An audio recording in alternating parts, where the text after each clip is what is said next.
Everyone thinks external SSDs are all the same little gray bricks that promise insane speeds and then choke the second you actually push them.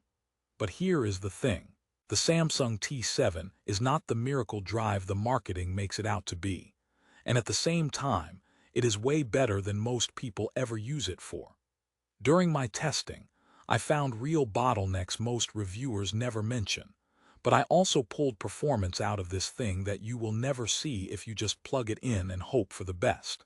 I spent days hammering this drive with 4K footage, game libraries, and stress tests, and the results were not what I expected. Before we dive into what I discovered, quick heads up.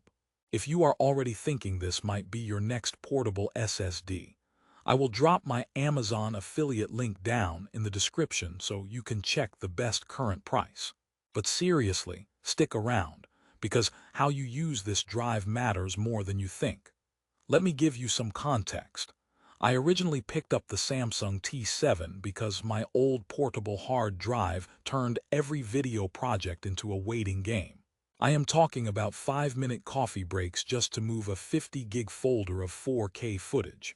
I edit on the go, I shoot on a mirrorless camera, and I bounce between a laptop, a desktop, and sometimes even a tablet. So I needed something small, fast, and honestly, something I could trust not to die in the middle of a client project. I had already tried a couple of cheaper portable SSDs that claimed 1,000 megabytes per second, and then dropped to spinning drive speeds as soon as they warmed up. So when everyone online was hyping the Samsung T7 as the safe, premium choice, I was skeptical but hopeful. Was it actually worth paying more, or just another overhyped spec sheet? So I set up a simple but brutal series of tests. First, the raw speed. On screen you will see the crystal disk mark numbers. On a USB 3.2 Gen 2 port, my 1TB Samsung T7 hit around 1020 megabytes per second read and just under 950 write, pretty much in line with Samsung's claim of up to 1050 and 1000. Impressive on paper.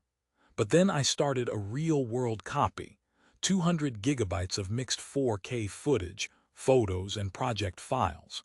At first, transfer speeds hovered close to that 900–950 MBs mark.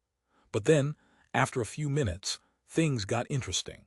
The drive warmed up, and I watched the speed drop into the 600s, then bounce between 500 and 700. Still fast, but nowhere near the headline numbers. Next test, gaming. I dumped a bunch of large PC titles, around 600 gigs worth, onto the T7 and used it as an external game library. Load times compared to my internal NVMe SSD were surprisingly close. Most games were within a couple of seconds and way faster than a traditional hard drive. But then I tried it on a console, plugged into a PlayStation and an Xbox. It worked great for PS4 and last-gen titles. But remember, you cannot run native PS5 or Series X games off external SSDs. So if you thought this was going to replace your internal console storage for next-gen games, that is a hard no. Then I pushed it as an editing drive.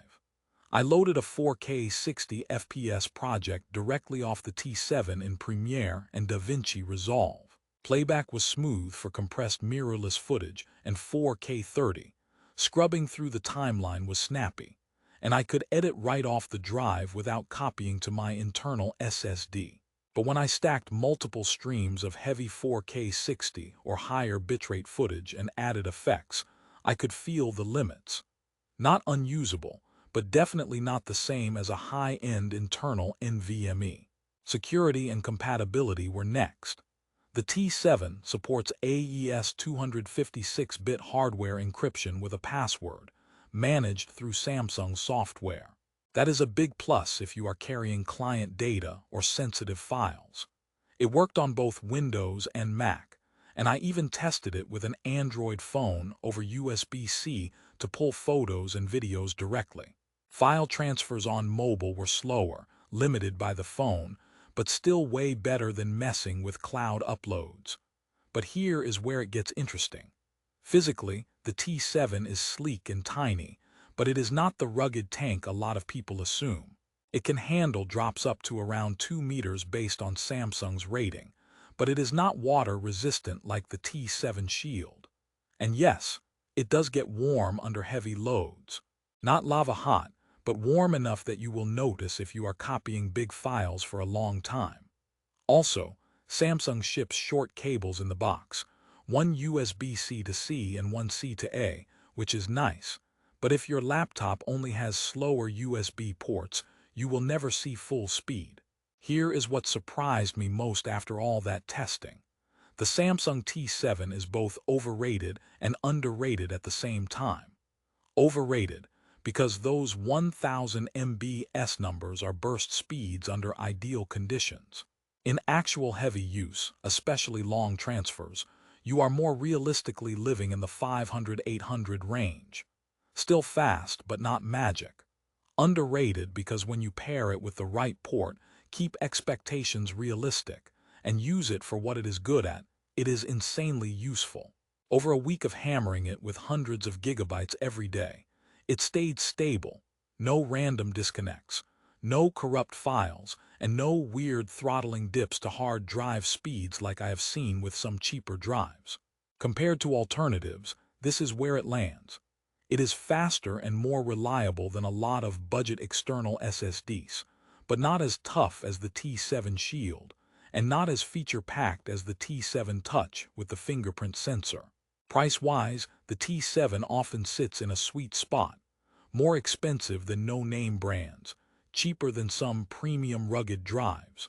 So the real question is not is it the fastest thing on earth, but is it fast enough and reliable enough for what you do at a price that makes sense?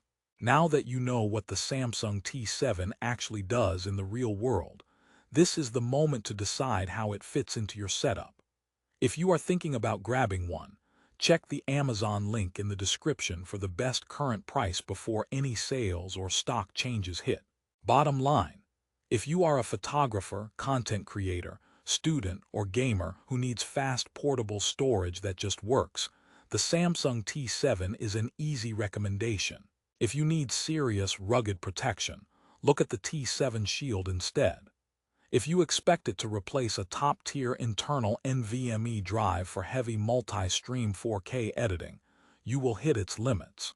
For everyone else, it is that rare tech product that mostly lives up to the hype, as long as you understand what those big numbers on the box really mean. Let us be real. It is not perfect, but it will make your slow external hard drive feel like it is stuck in 2010.